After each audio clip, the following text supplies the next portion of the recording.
Sa pagdinig din sa Senado, nabunyag ang kalakaran ng hiraman ng lisensya ng mga kontratista ng DPWH, gayon din ang alegasyon ni Navotas Representative Toby Tiangco na nagsingit daw ng bilyong-bilyong piso sa Ako Bicol Party List Representative Zaldico. May report si Sandra Aguinaldo. So kaya po, ako rin, ang budget ng 2025 para sa Occidental at Oriental Mindoro na 2.5 billion pesos lang, naging 20 billion pesos daw ayon kay Navotas Representative Toby Tiangco. Nagulat ako. Hindi kayang gawin ng regular congressman na magdagdag. Hindi naman po sila miyembro ng Committee on Appropriations. Parehong first-term congressman po yun. Anya, proponent ng insertion si Ako Bicol Party List Representative Elizalde Co, ang House Appropriations Committee Chair noong 19th Congress. Sa research na ibinahagi ni Tiangco, may 13.8 billion pesos ang mga proyektong isiningit ni Co sa 2025 budget.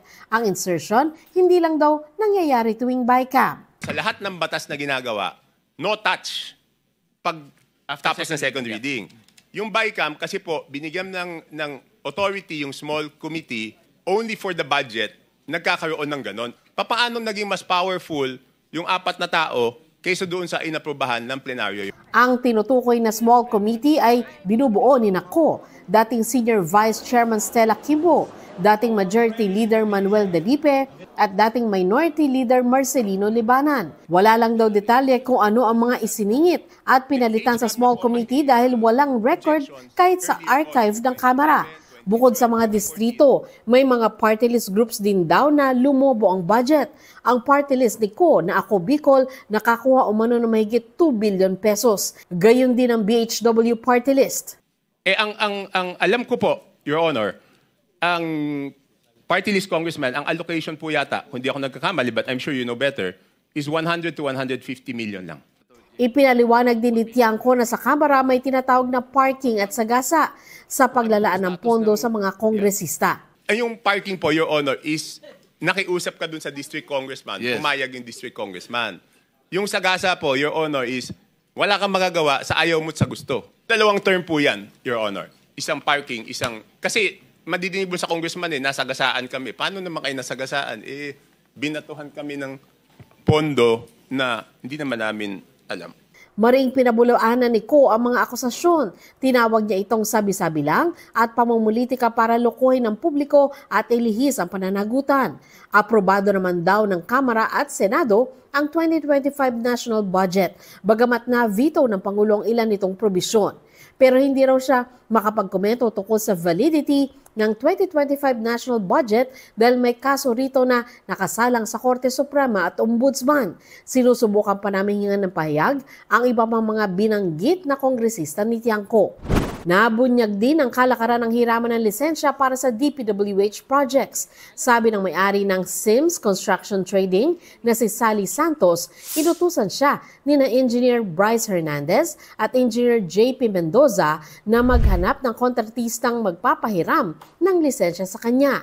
Nahiraman niya ng lisensya ang Wawaw Builders ni Mark Arevalo. Bakit ikaw pong inuutusan na manghiram ng lisensya? Bakit? Kasosyo mo yung mga yan? Ako daw po yung pwede niyo pong kausapin para manghiram. Nakikisuyo po sa akin. Siyempre po ako po, may takot din po ako. Sinusunod yung utos nila kasi natatakot ka, baka hindi ka na makakuha ng proyekto. Ganun ba? Yes, Your Honor. Ang Wawaw Builders nakakobra ng porsyento sa proyekto. 2.8% sa paghiram ng inyong lisensya. Ang pagkakasabi po nila ay para daw po sa buwis. Wala po kayong magawa dahil sa takot, Your Honor. Maging si Santos, nagpahiram din daw ng lisensya para sa mga proyektong ginawa ni na Hernandez at Mendoza. Sino gumawa ho nitong project sa Baliwag, Bulacan? Actually po, ang gumawa po ng project ko sa Baliwag si Engineer Bryce Erickson Hernandez at saka po si JP Mendoza.